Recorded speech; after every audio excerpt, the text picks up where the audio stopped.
மதுரை ஸ்ரீ ராமகிருஷ்ண மடத்தின் சுவாமிஜி அவர்களை நமக்கு அருளுரை வழங்க வருமாறு பணிவுடன் கேட்டுக்கொள்கிறோம்.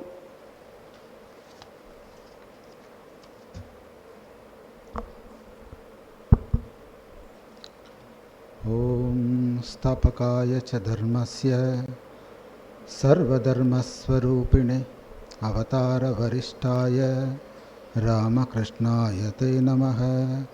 ஓம் யதாக்னிர்தாஹிகா சக்தி ராமகிருஷ்ணே ஸ்திதா ஹி யா சர்வவித்யாஸ்வரூபாம் தாம் சாரதாம் பிரணமாம்யஹம். ஓம் சகனா பவது சகனௌ புனக்து சக வீர்யம் கரவாவஹை தேஜஸ்வினாவதீதமஸ்து மா வித்விஷாவஹை. ஓம் சாந்தி சாந்தி சாந்தி. ஹரி ஓம்.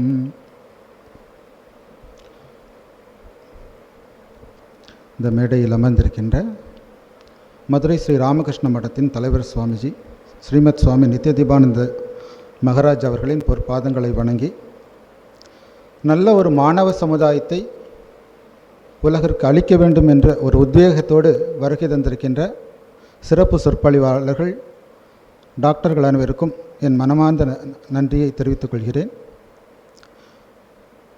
இந்த நிகழ்ச்சியில் கலந்து கொள்ள வந்திருக்கின்ற ஆசிரியர்கள் மற்றும் பெற்றோர்களுக்கு ராமகிருஷ்ண மடத்தின் சார்பாக அன்பையும் நல்வாழ்த்துக்களையும் தெரிவித்துக் கொள்கிறேன்.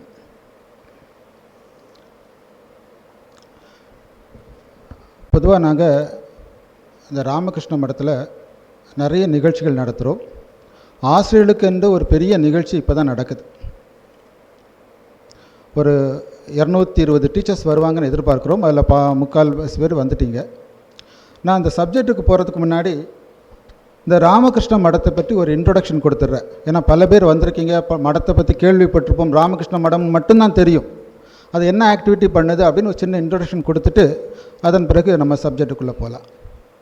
இந்த ராமகிருஷ்ண மடம் அப்படிங்கிறது 1897 சுவாமி விவேகானந்தரால் உருவாக்கப்பட்டது. உலகத்தில் பல இடங்களில் ராமகிருஷ்ண மடம் இருக்குது. அதில் ஒரு கிளை தான் மதுரையில் இயங்கக்கூடிய இந்த ராமகிருஷ்ண மடம். இந்த ராமகிருஷ்ண மடம் மதுரையில் இருக்கக்கூடிய ராமகிருஷ்ண மடம் பல்வேறு சேவை பணிகளை பண்ணுது. பல பேருக்கு தெரிஞ்சிருக்க வாய்ப்பு இல்லை. இந்த நம்ம ராமகிருஷ்ண மடம் மதுரையில் ஒரு இலவச டியூஷன் சென்டர் ரன் பண்ணிகிட்ருக்கிறோம். அதில் 150 குழந்தைகள் படிக்கிறாங்க. அந்த குழந்தைகளுக்கு ஸ்காலர்ஷிப் கொடுக்கறது, தினமும் அவங்களுக்கு உணவு வழங்குறது, அவங்களுக்கு தீபாவளிக்கு ட்ரெஸ் எடுத்து கொடுக்கறது, ஃப்ரீ நோட் புக் கொடுக்குறோம். இதெல்லாம் ஃப்ரீ டியூஷன் சென்டரில் பண்ணிகிட்ருக்குறோம். அதுவும் இல்லாமல் இங்கே ஒரு இலவச மருத்துவமனை ரன் பண்ணிகிட்ருக்குறோம். இந்த இலவச மருத்துவமனையில் 750 பேஷண்ட்ஸ் இருக்கிறாங்க. அவங்களுக்கு டாக்டர் கன்சல்டேஷன், மருந்து, மாத்திரைகள் எல்லாமே இலவசமாக கொடுக்குறோம். இங்கே யோகா வகுப்புகள் காலையிலையும் சாயந்தரமும் தினமும் நம்ம நடத்திட்டு வர்றோம். ஹெல்த் அவேர்னஸ் ப்ரோக்ராம் ரெகுலராக 3 மாதத்துக்கு ஒரு தடவை கண்டக்ட் பண்ணுறோம். ஒவ்வொரு மாதமும் 3வது ஞாயிற்றுக்கிழமை இலவச கண் மருத்துவ முகாம் அப்படின்னு சொல்லி 16 வருடமாக நடத்திட்டு வரோம். மதுரையில் இருக்கக்கூடிய எல்லா பகுதிகளுக்கும் கிராமங்களுக்கும் ராமகிருஷ்ண மடத்துலேருந்து வாலண்டியர்ஸ் போய் அவங்கள கேன்வாஸ் பண்ணி கண்ணில் பிரச்சனை இருக்கவங்களெலாம் அங்கே கூட்டிகிட்டு 3வது ஞாயிற்றுக்கிழமை அவங்களுக்கு ஸ்க்ரீனிங் பண்ணி, அவங்களுக்கு பிரச்சனை இருந்தால் அரவிந்த் ஹாஸ்பிட்டலுக்கு கூட்டிகிட்டு போய் அவங்களுக்கு கேட்ராக் பண்ணி அப்புறம் வீட்டில் கொண்டு போய் விடுவோம். இது எல்லாமே இலவசமாக தான் பண்ணிகிட்ருக்குறோம். இதில் முக்கியமாக ஒரு விஷயம் என்னென்னா, நாங்கள் யூத் கேம்ப் நிறைய நடத்துவோம். யூத் ரிலேட்டட் ப்ரோக்ராம், இளைஞர்களை சரியான வழியில் வழி நடத்த வேண்டும் என்பதற்காக பள்ளிகள் கல்லூரிகளிலிருந்து மாணவர்களெல்லாம் வர சொல்லி அவங்களுக்கு சுவாமி விவேகானந்தோடைய கருத்துக்களை நாங்கள் சொல்லிக் கொடுப்போம். இது ரெகுலராக நடந்துட்டு வரக்கூடிய நிகழ்ச்சிகள். இதில் ஒரு பகுதியாக தான் இந்த அடோலசன்ட் ப்ரோக்ராம், இளம் பருவ மாணவர்கள் உடல் மன ஆரோக்கியம் பற்றிய விழிப்புணர்வு நிகழ்ச்சி கண்டக்ட் பண்ணுறோம். ஆக்சுவலாக இந்த நிகழ்ச்சியை 1 வருஷத்துக்கு முன்னாடியே சுந்தரபாண்டியன் சார் சொன்னார், இந்த அடோலசன்ட் ப்ராப்ளம் நிறைய இருக்குது, நீங்கள் இதுக்கு ஒரு கேம்ப் நடத்தணும் அப்படின்னு சொன்னார். நாங்கள் ஃபஸ்ட்டு அதுக்கு பெரிய முக்கியத்துவம் கொடுக்கல. என்ன சின்ன பசங்களை அப்படி என்ன பிரச்சனை வந்துட போகுது, ஏற்கனவே நாங்கள் டைட் ஷெட்யூலில் இருக்கோம், இப்படி ஒரு ப்ரோக்ராம் நடத்தணுமா அப்படின்னு ஒரு யோசனை இருந்தது. பார்க்கும்போது ஃபுல்லாக சொல்லுவார்.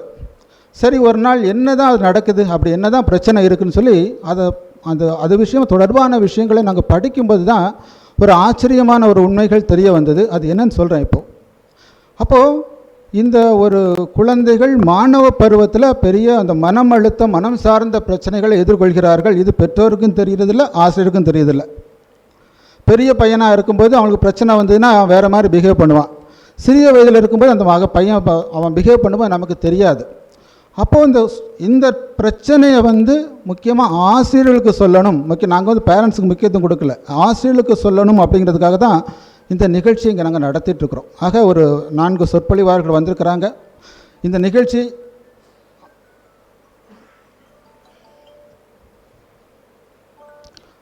ஆரம்பிக்கிறதுக்கு பிள்ளையார் சொல்லி போட்டது யாருன்னா சுந்தரபாண்டியன் சார் தான். ஸோ அவருக்கு ஒரு ஆத்மார்த்தமான நன்றியை நான் தெரிவித்துக் கொள்கிறேன். அதன் பிறகு உங்களுக்கெல்லாம் தெரியும், ஒரு மருத்துவர்கள் ஒரு ஆஃப் டே அவங்க ஹாஸ்பிட்டலில் இருந்தால் எவ்வளோ சம்பாதிக்க முடியும்னு சொல்லி நம்ம எல்லாருக்குமே தெரியும். ஆனால் அப்படிப்பட்ட சூழ்நிலையிலையும் ஒரு நல்ல மாணவ சமுதாயத்தை உருவாக்கணும். நாங்கள் அதனால் நாங்கள் இவங்களுக்கு எந்த காசும் கொடுக்கல, அவங்களா வாலண்டியராக வந்திருக்காங்க இத்தனை டாக்டர்ஸ். இவங்களுக்கு ஒரு அவேர்னஸை கொடுக்கணும். கொஞ்சம் நல்லா சத்தமாக கைதட்டுங்க. ஸோ நான் நல்ல மாணவ சமுதாயத்தை உருவாக்கணும், டீச்சருக்கு ட்ரைனிங் கொடுக்கணும்னு சொல்லி அவங்க எல்லாம் ஒரு ஆர்வத்தோடு வந்திருக்கிறாங்க. அப்படிப்பட்ட அந்த மருத்துவர்களுக்கு ராமகிருஷ்ண மடத்தின் சார்பாக என் அன்பையும் நன்றிகளையும் தெரிவித்துக் கொள்கிறேன். இப்போ அடுத்தது, அப்படி என்ன சார் பிரச்சனை, என்ன சுவாமிஜி பிரச்சனை, இளைஞர் மாணவர்களுக்கு அப்படி என்ன பிரச்சனை இருக்குது? பெற்றோர்கள் சொல்லுவாங்க, என் பையன் நல்லா தானே இருக்கிறான், நல்லா விளையாடுறான், ஒரு பிரச்சனை இல்லையே. ஆசிரியர் சொல்லுவாங்க, ஸ்கூலில் பையன் நான் படிக்கிறான், ஒரு சில பசங்க டல்லாக இருக்கிறாங்க, எப்படி என்ன சாமி பிரச்சனை வரப்போகுது அப்படின்னு நம்ம நினைப்போம் இல்லையா? பொதுவாக அப்படி தான் நினச்சிட்ருக்குறோம். ஆனால் ஒரு கருத்து, அதாவது நீங்கள் கேள்விப்பட்டுமே, நிம்மான்ஸ் அப்படின்னு ஒரு ஹாஸ்பிட்டல், இந்தியாவில் இருக்கக்கூடிய best hospital for neuro science, national institute of mental health neuro science hospital, இந்தியாவில் மட்டும் கிடையாது, ஆசியாவில் இருக்கக்கூடிய நம்பர் 1 ஹாஸ்பிட்டல். அவங்க ஒரு சர்வே எடுத்திருக்காங்க. அந்த சர்வே படி பள்ளியில் படிக்கக்கூடிய மாணவர்கள் எத்தனை சதவீதம் பேர் இந்த மனப்பிரச்சனைக்கு உள்ளாகிறாங்க தெரியுமா? ஆசிரியர்களாக இருக்கீங்க, தெரியுமா? ஏதாவது கேள்விப்பட்டிருக்கீங்களா? அவங்க சொல்கிறாங்க 23% மாணவர்கள், பள்ளியில் படிக்கக்கூடிய மாணவர்கள் 23% மாணவர்கள் மென்டல் ஹெல்த் சம்பந்தமாக பிரச்சனைகள் எதிர்கொள்கிறார்கள். நம்ம யாருக்குமே தெரியாது. அது 100க்கு 23 பேர். அப்போ அதில் உங்களுடைய குழந்தையும் ஒரு குழந்தையாக இருக்கலாம். நீங்கள் மாணவர்களை விடுங்க, நீங்கள் எல்லாம் ஆசிரியர்களாக இருந்தால் நீங்கள் ஒரு பெற்றோர்கள். அதில் ஒரு குழந்தை உங்களுடைய குழந்தையாகவும் இருக்கலாம். இப்போ ஒரு செடி இருக்குது, அந்த செடிக்கு அது ஒரு வேர் அழுகல் நோய் இருக்குது. அந்த வேர் அழுகல் நோயோட சிம்டம் எப்படி தெரியும்னா, இலைகள் உதிரும், அந்த செடி கொஞ்சம் கொஞ்சமாக டல்லாகும். இப்போ நம்ம என்ன பண்ணுவோம், டல்லாகுது, செடி போகுது, நம்ம என்ன பண்ணுவோம், நிறைய உரத்தை வாங்கி கொடுப்போம் சொல்லி உரத்தெல்லாம் அள்ளி அள்ளி கொடுக்குறோம். செடி பிழைக்குமா? பிழைக்காதா? கண்டிப்பாக பிழைக்காது. பிரச்சனை என்ன? ரூட் ராட்டன் டிசீஸ், வேறு அழுகல் நோய். அதை சரி பண்ணாமல் நீங்கள் என்ன தான் இன்புட் கொடுத்தாலும் அது சரி வர, அந்த செடி பிழைக்காது. அப்போ முதல்ல அந்த செடிக்கு நீங்கள் அந்த வேரை சரி பண்ணிட்டீங்கன்னா நீங்கள் சத்துக்கள் எதுவும் கொடுக்க வேண்டிய அவசியம் இல்லை. மண்ணில் இருக்கக்கூடிய சத்தை அந்த செடியே உறிஞ்சிக்கும். இப்போ நம்ம குழந்தைகளும் அதே சூழ்நிலை தான் இருக்கிறாங்க. உங்கள் கூட இருக்கக்கூடிய ஒரு மாணவன், நீங்கள் பார்க்கக்கூடிய ஒரு ஸ்டூடெண்ட், உங்களுடைய குழந்தை, அவனுக்கு என்ன பிரச்சனைன்னு நமக்கு தெரியாது, அவன் என்ன மென்டல் ஹெல்த் பிரச்சனையில் இருக்கான்னு நமக்கு தெரியாது. அதை பார்த்து நம்ம சரி பண்ணணும். அது சரி பண்ணாமல், என் பையன் நல்லாவே படிக்கலைங்க, இந்த ஸ்கூல் சரியில்லை, நான் வேறு ஸ்கூலுக்கு போகிறேன், என் பையன் சரியாக படிக்கலை, நான் ரெண்டு டியூஷனுக்கு அனுப்புகிறேன், எதுவும் ஒர்க் அவுட் ஆகாது. ஏன்னா பிரச்சனை வேறு. அந்த பிரச்சனை என்னன்னு சொல்கிறதுக்காக தான் இங்கே நாங்கள் மருத்துவர்களை கூப்பிட்ருக்கோம். அவங்க உங்களுக்கு சொல்ல போகிறாங்க. இதை ஆசிரியர்களாகவும் ஒரு பேரண்டாகவும் நீங்கள் கேட்டுக்கொள்வது மட்டுமில்லாமல் நீங்கள் இம்ப்ளிமெண்ட் பண்ணணும். அதுதான் முக்கியம். ஸோ ஒரு ஆசிரியரோட கடமை, பெற்றோருடைய கடமை ரொம்ப ரொம்ப முக்கியம் ஒரு மாணவருடைய வளர்ப்பில். இப்போ பொதுவாக இவங்களாம் நிறைய பிரச்சனை சொல்ல போகிறாங்க, அதுக்கான சொல்யூஷனும் சயின்டிஃபிக்காக சொல்ல போகிறாங்க. அதுக்கு தான் வந்திருக்கிறாங்க, அதுக்கு தான் கூப்பிட்டுருக்குறோம். ஆனால் எல்லாத்துக்கும் ஒரு எளிமையான தீர்வு இருக்குது. இந்த மாணவர்களுடைய பிரச்சனை, மென்டல் ஸ்ட்ரெஸ்ஸு, இந்த பிரச்சனைகளுக்கு எளிமையான தீர்வு இருக்குது. அது என்ன அப்படின்னு பார்த்தா, அதை தான் ஆன்மீகம்னு சொல்லலாம். ஸ்பிரிச்சுவல் சுவாமிஜி எவ்வளோனா அதுதான் சொல்லிகிட்டு இருந்தார். சுவாமி விவேகானந்தர் சொல்லும் பொழுது ஈச் சோல் இஸ் பொட்டன்ஷியலி டிவைன்னு சொல்வார். ஒவ்வொருவருக்குள்ளும் அந்த தெய்வீக தன்மை இருக்குதுன்னு சொல்கிறார். ஸோ அந்த தன்மையை உணர வைக்கிறது தான் கல்வின்னு சொல்கிறார். ஸோ அதில் நம்ம கான்சென்ட்ரேட் பண்ணணும். நமக்கு அது சார்ந்த கல்வி. இப்போ நம்மலாம் ஒவ்வொருத்தரும் ஒவ்வொரு சம்பிரதாயத்துலேருந்து வந்திருப்பீங்க. ஒருத்தர் ஹிந்துவாக இருக்கலாம், ஒருத்தர் முஸ்லீமாக இருக்கலாம், ஒருத்தர் கிறிஸ்டியனாக இருக்கலாம், பிரச்சனை கிடையாது. நம்மளுடைய சம்பிரதாயம் என்ன சொல்லுது, நம்மளுடைய மதம் என்ன சொல்லுது அப்படிங்கிறது நம்ம ஒவ்வொருத்தரும் தெரிஞ்சுக்கணும். இப்போ என்னோடய குழந்தை ராமனை மாதிரி வாழணும், நல்ல ஒரு கேரக்டராக வாழணும் ஆசைப்படுறோம், படுறோமா இல்லையா? உங்களை தான் கேட்குறேன். இப்போ எத்தனை பேர் உங்கள் குழந்தைக்கு ராமாயண கதையை சொல்லி கொடுத்துருக்கீங்க? கூப்பிட்டு அம்மா தம்பி வாப்பா உட்காருப்பா, அப்படியே அன்பாக தொட்டு அரவணைச்சி, ராமனுடைய கேரக்டர் இதுதான்ப்பா, இந்த மாதிரி நீ இருக்கணும்னு அன்பாக சொல்லி கொடுத்துருக்கோம். சொல்கிறவங்க மட்டும் கை தூக்குங்க. எங்க ஒருத்தர் கூட இல்லையா? அப்போ குழந்தைகள்லாம் நல்லா வரணும், எப்படிங்க வருவாங்க? நான் எவ்வளோ லட்சமாக செலவழிக்க தயார், ஆனால் ஒரு 10 நிமிஷம் என் குழந்தைக்கு இந்த நல்ல விஷயத்தை சொல்லிக் கொடுக்க நான் தயார் இல்லை, என்னுடைய சம்பிரதாயத்தை சொல்லிக் கொடுக்க தயார் இல்லைன்னா என்ன யூஸு, என்ன பயன்? படிப்பான், ஆனால் மென்டல் ஸ்ட்ரெஸ் இருக்கும். அதான் சொல்கிறாங்க 23% என்ன மாதிரி பிரச்சனைகள் வருதுன்னு சொல்கிறாங்க. மூளையில் ஏற்படக்கூடிய வேதியியல் மாற்றங்கள், அல்லது hereditary problem, early childhood drama, என்ன இளம் வயதில் ஏற்படக்கூடிய அந்த குழந்தைகளுக்கான மன அழுத்தம், ஏதோ ஒரு காரணத்தில் அந்த குழந்தைக்கு பிரச்சனை இருக்குது. இந்த பிரச்சனைக்கு நீங்கள் சரியான முறையில் தீர்வு காணவில்லை என்றால் அந்த குழந்தை வளர்ந்த பிறகு தனக்குத்தானே தீர்வை தேடிப்பான். அந்த தீர்வு கண்டிப்பாக நெகட்டிவாக தான் இருக்கும். எனக்கு பிரச்சனை இருக்குது, நான் வளர்ந்துட்டேன், தீர்வு என்ன? தீர்வை தேடி போகிறேன். தீர்வு என்ன? ஆல்கஹால். தீர்வு என்ன? ட்ரக்ஸ். தீர்வு என்ன? குடும்பத்தில் பிரச்சனை. தீர்வு என்ன? சூசைட். ஒரு குழந்தை, படிக்கக்கூடிய ஒரு குழந்தை சூசைட் பண்ணுதுன்னா அதுக்கு அந்த மன அழுத்த பிரச்சனை இருக்குன்னு அர்த்தம். எல்லாரும் சூசைட் பண்ணணுன்னு அர்த்தம் இல்லை. இது இல்லை. நம்ம ஆசிரியர்கள், பெற்றோர்களுடைய பங்களிப்பு இதில் ரொம்ப ரொம்ப ரொம்ப முக்கியம். இதில் முக்கியமாக ஆசிரியரோட பங்களிப்பு ரொம்ப முக்கியம். ஏன் அப்படின்னா, ஒரு மாணவன் தன் பெற்றோர்கிட்ட அதிகமாக இருக்கிறத விட ஆசிரியர்கள்ட்ட தான் அதிகமாக இருக்கிறான். நல்லா ஞாபகம் வச்சுக்கோங்க. காலையில் 9 மணிக்கு வந்தானா சாயந்தரம் 4 மணி வரை உங்கள் கூட தான் இருக்கிறான். வீட்டுக்கு போயிட்டா என்ன பண்ணுவான்? விளையாட போயிடுவான், கொஞ்ச நேரம் படிப்பான், அம்மாட்ட கொஞ்ச நேரம் பேசுவான், அப்புறம் தூங்க போயிடுவான். வீட்டில் இருக்கக்கூடிய நேரம் அதிகமாக இருந்தாலும் பெற்றோர்களிடம் செலவிடக்கூடிய டைம் கம்மி தான். ஆனால் ஆசிரியர்களிடம் ஒரு மாணவன் செலவிடக்கூடிய டைம் ரொம்ப ரொம்ப அதிகம். அதுவும் இல்லாமல் பேரண்டோட பிரச்சனை என்னென்னா, தன்னுடைய குழந்தைய பார்க்குறாங்க, ஃபிசிக்கலாக அவனுக்கு ஒரு பிரச்சனை இருக்குன்னா கண்டுபிடிச்சிருவாங்க. ஆனால் மென்டலாக ஒரு பிரச்சனை இருந்தால் அவங்களால கண்டுபிடிக்க முடியாது. ஏன்னா அந்த குழந்தை மேலே இருக்கக்கூடிய ஒரு மோகம், அந்த குழந்தை மேலே இருக்கக்கூடிய பாசம் அவங்கள கண்டுபிடிக்க விடாது. ஆனால் டீச்சர் ஈஸியாக ஐடென்டிஃபை பண்ணிக்கலாம். இந்த குழந்தை மற்ற குழந்தையோட டிஃப்ரெண்ட்டாக பிஹேவ் பண்ணுது, இவனுக்கு ஏதோ ஒரு பிரச்சனை இருக்குது அப்படின்னு ஈஸியாக உங்களால் கண்டுபிடிக்க முடியும். அதுக்கு அந்த அர்ப்பணிப்பு உணர்வு வேணும், அது ரொம்ப முக்கியம். அப்படி ஒரு குழந்தையை நீங்கள் ஐடென்டிஃபை பண்ணி, அப்படி ஒரு குழந்தைக்கு நீங்கள் சரியான கைடன்ஸ் கொடுத்து அவனை வாழ்க்கையில் உயர்த்திட்டிங்கன்னா உங்களுக்கு சாட்டிஸ்ஃபேக்ஷன் வரும். ஒரு சாட்டிஸ்ஃபேக்ஷன். என்ன சாமி சொல்கிறீங்க, ஏற்கனவே மேனேஜ்மெண்ட்டில் எக்கச்சக்கமாக வேலை கொடுத்து வச்சுருக்குறாங்க, இதெல்லாம் நாங்கள் எங்கே போய் பண்ணுறது? நாங்களும் எங்கள் டீச்சர் கொடுத்துருக்குறோம். கொஞ்சம் யோசித்து பாருங்கள், இவ்வளோ வேலைகளுக்கு நடுவில் தான் நீங்கள் வீட்டில் போய் வேலை பார்க்குறீங்க இல்லையா? கணவனுக்கு வேலை செய்கிறீங்க, குழந்தைகளுக்கு வேலை செய்கிறீங்க, துணி துவைக்கிறீங்க, எவ்வளோ வேலை செய்கிறீங்க. என்ன காரணம்?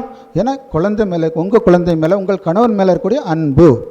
அதே அன்பை நீங்கள் உங்கள் குழந்தை மேலே உங்கள் ஸ்டூடெண்ட் மேலே காமிச்சிங்கன்னா ஈஸியாக நீங்கள் ஒரு குழந்தையில் வாழ்க்கையில் மாற்றத்தை ஏற்படுத்த முடியும், ஒரு சாட்டிஸ்ஃபேக்ஷன் கிடைக்கும். ஸோ ஒரே ஒரு சின்ன ஒரு உதாரணம் மட்டும் சொல்லிவிட்டு டைம் ஆகுது, நிறுத்திடுறேன். இது உண்மையில் நடந்த ஒரு நிகழ்ச்சி. என்ன அப்படின்னா, ஒரு பெரிய பேராசிரியர், அந்த பேராசிரியர் ஒரு முறை ஒரு மீட்டிங் போகிறார்.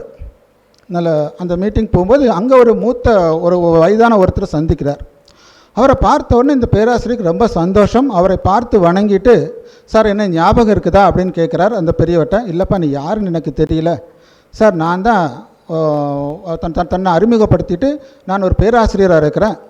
இன்றைக்கி நான் இந்த மாதிரி ஒரு ஆசிரியர் தொழிலை தேர்ந்தெடுப்பதற்கு காரணமே நீங்கள் தான் அப்படின்னு அந்த வந்திருந்தவர் சொன்னார். இன்றைக்கி நான் பல பேருக்கு கைட் பண்ணுறேன், என்னோடய ஜாப் சாட்டிஸ்ஃபேக்ஷனாக இருக்குது, இந்த ஆசிரியர் தொழிலை நான் நிறைவு காண்கிறேன், அதற்கு காரணமே நீங்கள் தான், இந்த ஆசிரியர் தொழிலை தேர்ந்தெடுப்பதற்கு காரணமே நீங்கள் தான் அப்படி சொல்லி சொன்னார்.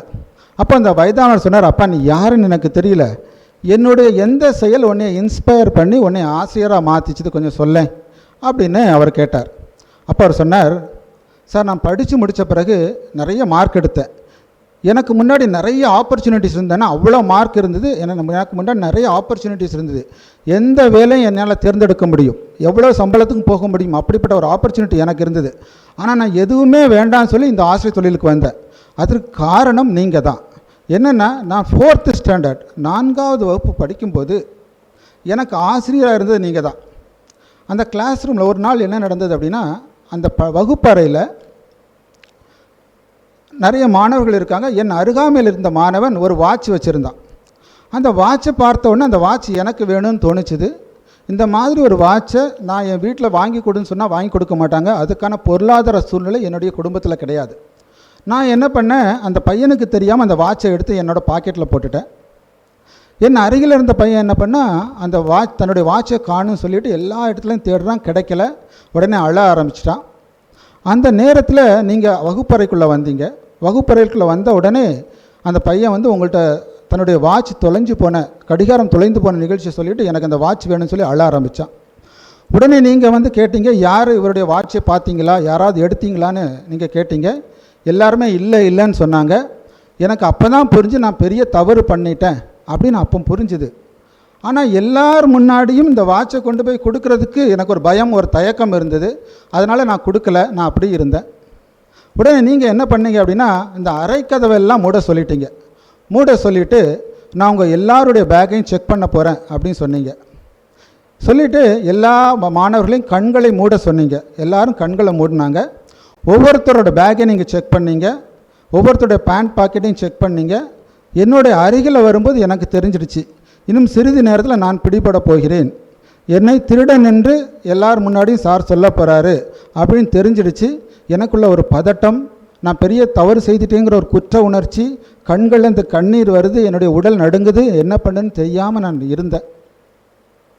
அந்த சூழ்நிலையில் நீங்கள் என் அருகில் வந்தீங்க. வந்து என்னுடைய பாக்கெட்டில் இருந்து அந்த வாட்சை எடுத்தீங்க. வாட்சை எடுத்த பிறகு உங்களுடைய இருக்கைக்கு போய் எல்லாரையும் கண்களை திறக்க சொன்னீங்க. எந்த மாணவன் அந்த கடிகாரத்தை துளைத்தானோ அந்த மாணவன்ட்டே அந்த கடிகாரத்தை கொடுத்துட்டீங்க.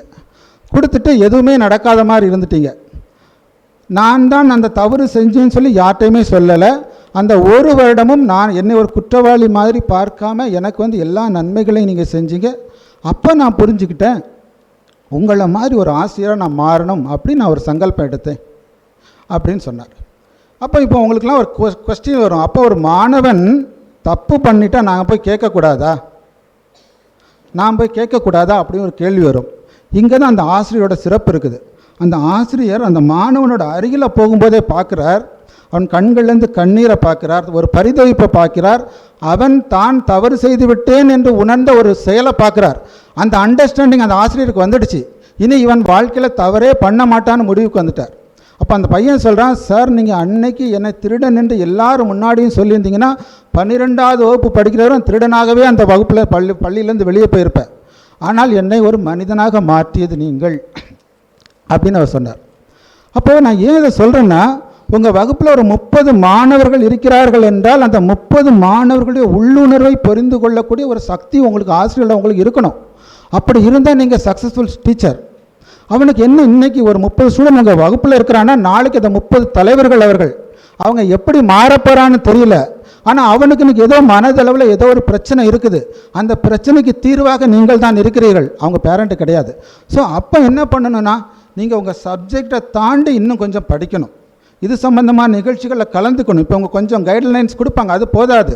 நீங்கள் கொஞ்சம் ஓன் இன்ட்ரெஸ்ட் எடுத்து படித்து அதை உங்கள் மாணவர்கள் மத்தியில் நீங்கள் அப்ளை பண்ணிங்கன்னா ஒரு அற்புதமான சமுதாயத்தை நம்ம வந்து உருவாக்க முடியும். ஆக எனக்கும் நோட்ஸ் வந்துடுச்சு, நான் இதோடு நிறுத்திக்கொள்கிறேன். ஆக நல்ல ஒரு மாணவ சமுதாயத்தை படைப்பதற்கு வருகை தந்திருக்கின்ற ஆசிரியர்களுக்கு மீண்டும் ராமகிருஷ்ண மடத்தின் சார்பாக வணக்கத்தையும் நன்றியும் செலுத்தி கொண்டு நிறைவு செய்கிறேன். ஓம் சாந்தி சாந்தி சாந்தி. தேங்க்யூ சுவாமிஜி.